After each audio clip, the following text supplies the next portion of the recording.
Here's the big challenge of life. You can have more than you've got because you can become more than you are.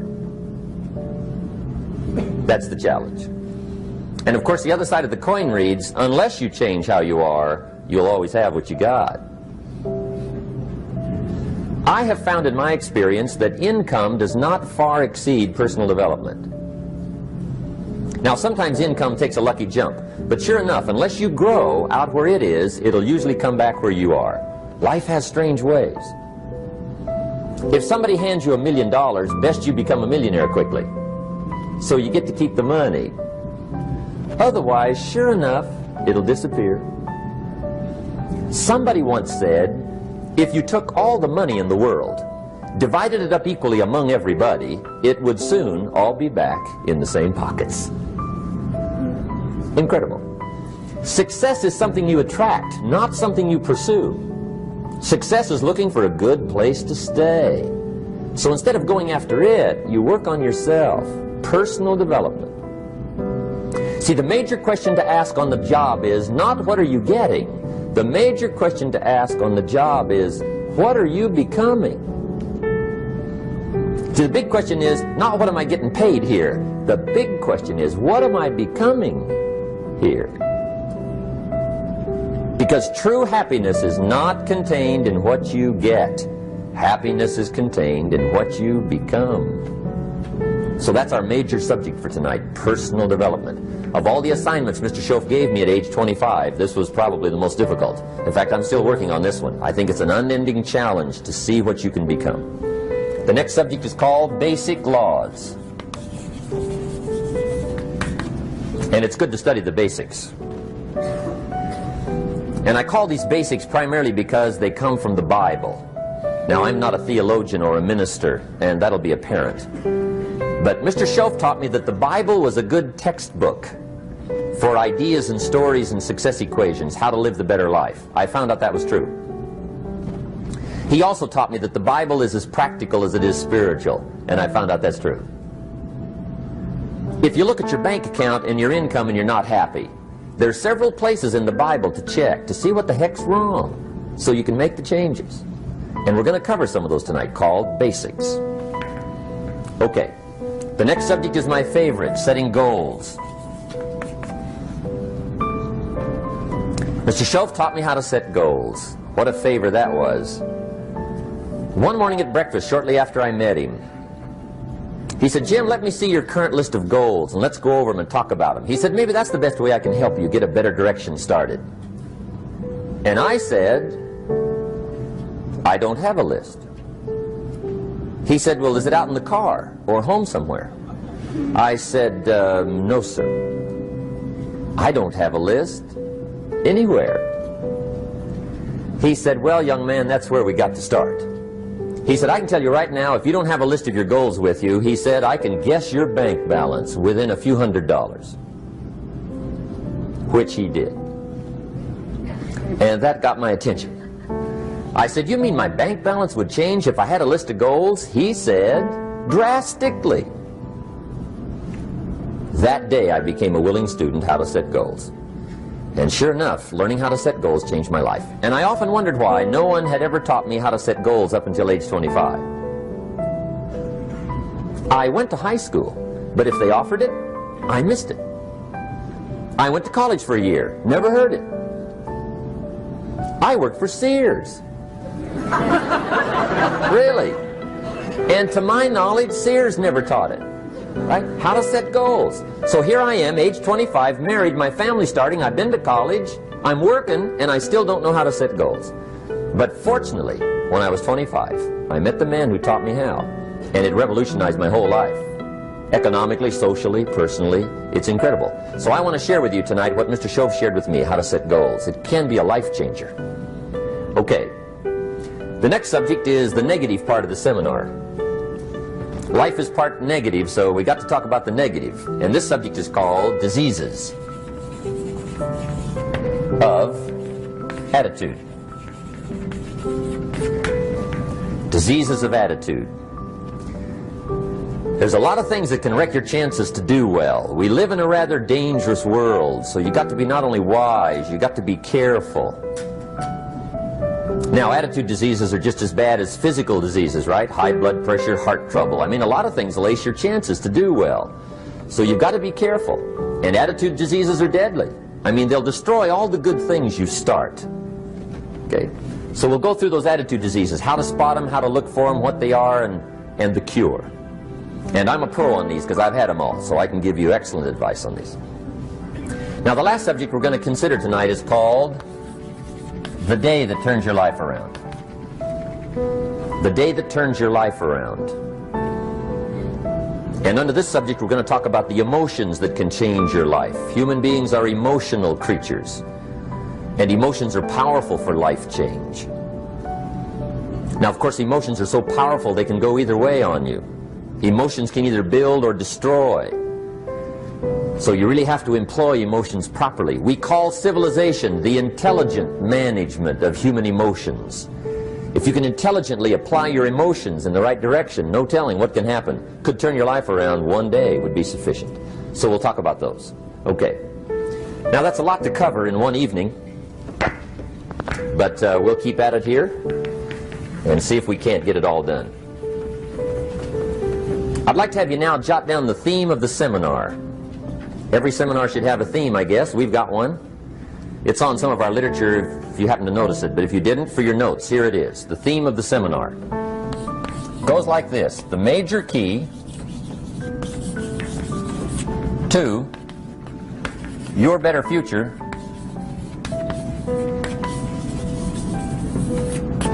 is you. That's the theme of our seminar tonight. The major key to your better future is you. And I'd like to have you underline two words just to give it some added punch. Underline the word major and the word you,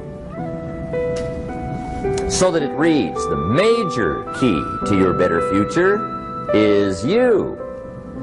Now, my first suggestion is transfer this to a card or something where you can put it up, where you can see it every day. Preferably put it up where you can see it at the beginning of the day, before you go off to put the day together. This is a good phrase just to glance at, to keep in mind as you're putting the day together. It's called the silent seminar. If you'll just let this talk to you during the day, I found it to be tremendously helpful. The major key to your better future is you. For a big share of my life now, I didn't have this one quite figured out, among a lot of things I didn't have quite figured out. Many things used to puzzle me back in those early days. I used to wonder why two people could work for the same company, one make twice as much money. Now see, that used to puzzle me. And maybe they were the same age, graduated from the same school, live in the same community, work for the same company, with the same products and the same services. They've got the same traffic, the same problems, and one makes $1,000 a month, the other one makes $2,000 a month. Now that was my puzzling question. Why would this long list be the same and the money twice as much?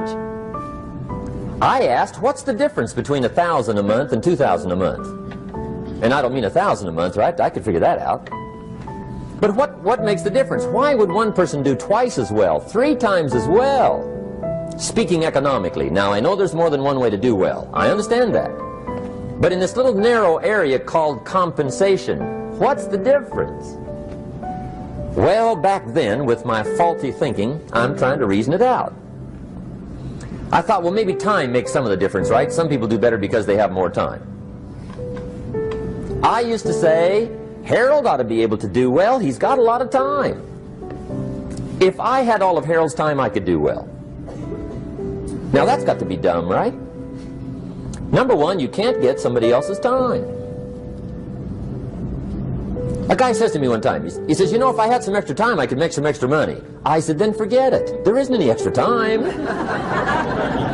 Hey, when the clock strikes 12 midnight, that about wraps it up, right? I mean, you can look around the gongs there for a little more, but it's over. You say to the guy, what are you doing? He says, I'm looking for extra time. See, they'll come and take you away, right? There isn't any more time. Now, if you can't get more time, which you can't, what could you get more of that would make a difference in economic results? And here's the key word. Make it a part of your notes. We're going to consider it tonight. The word is value.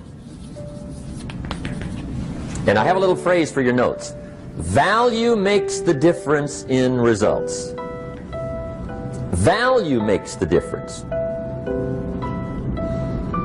You can't get more time, but you can create more value.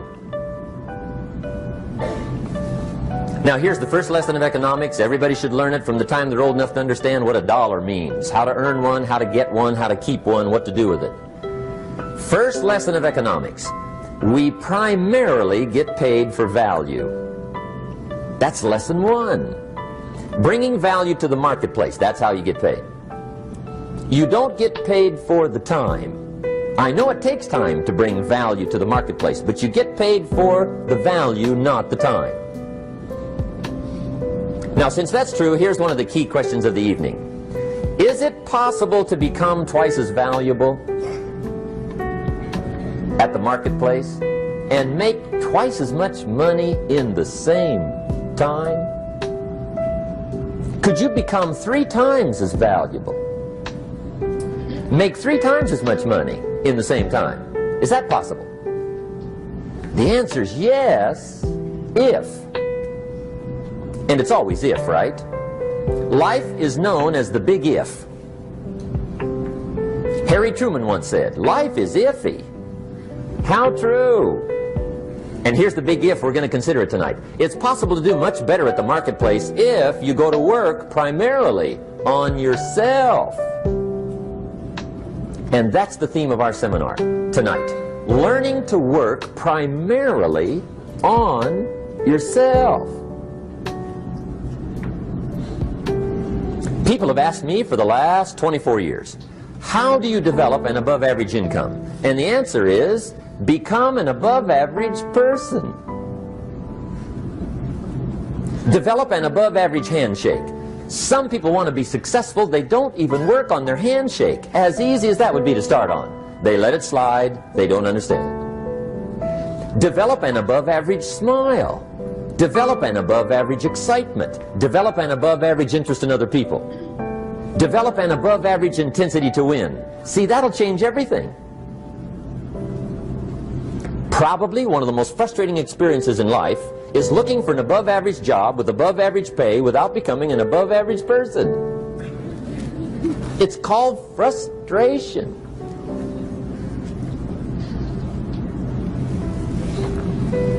And Mr. Schoaf gave me probably the greatest clue he gave me when I first met him. He said, Jim, if you want to be wealthy and happy the rest of your life, just learn this lesson well. He said, learn to work harder on yourself than you do on your job.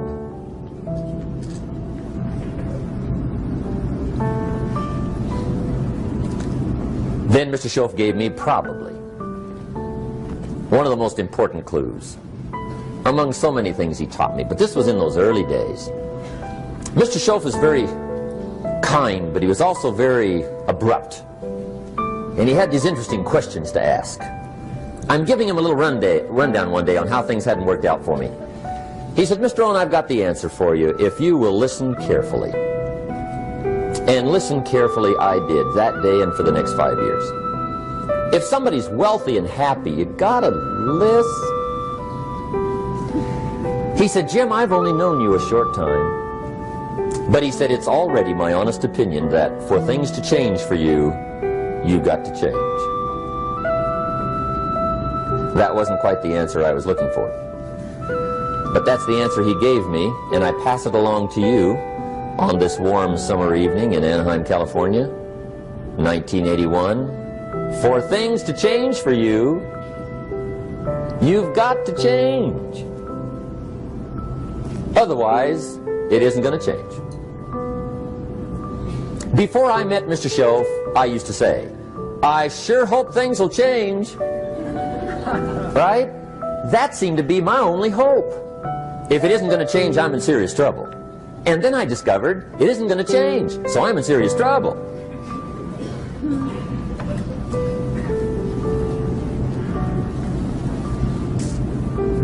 See, I can tell you what the 80s are going to be like. You have dropped into the right place. I did a seminar one time for Standard Oil executives and management in Honolulu. And we're having a conference one day on this big conference table. And one of them said to me, Mr. Rohn, you know some fairly important people halfway around the world. What do you think the 80s are going to be like? I said, gentlemen, I do know the right people. I can tell you. So they all listened very carefully. And I said, gentlemen, based on my wide experience, I can really honestly say to you, in my opinion, in the 80s, it's going to be about like it's always been. Aren't you glad you came? That's inside. I don't pass that around just everywhere. Now, of course, I said that to make a point, but I also said it because it's accurate. It's going to be about like it's always been. It isn't going to change. The tide comes in, and then what? It goes out. For 6,500 years that we know of, recorded history, and probably long before that. So it is not going to change. It gets light, and then what? It turns dark. 6,500 years. See, it's not likely to change. And we're not to be startled by that. If the sun goes down, the guy says, what's happened, what's happened? It means he hasn't been here long, I guess, right? It always goes down about this time. The guy says, well, I don't like that arrangement. Well, you got to talk to somebody besides me, right? It gets light, then it turns dark. In rotation, the next season after fall is what? Winter. Pray tell, how often does winter follow fall? Every year regularly for the last 6,500 that we know of. See, it is not going to change. Now, some winters are long, and some are short, and some are hard, and some are easy, but they always come right after falls. It isn't going to change.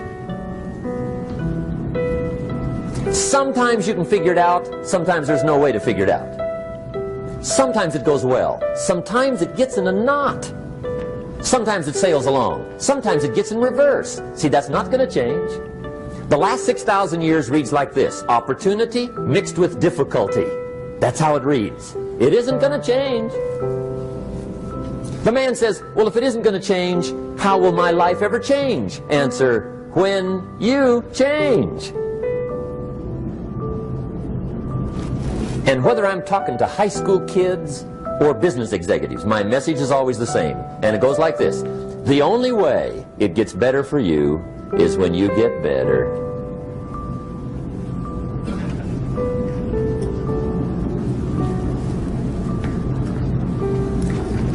Let me give you the 4 major lessons in life to learn. Here's 4 majors.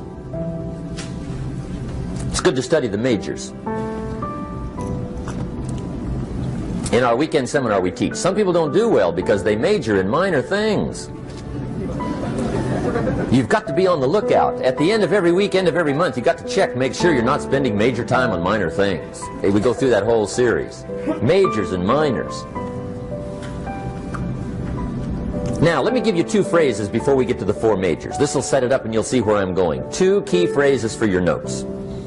Here's the first one.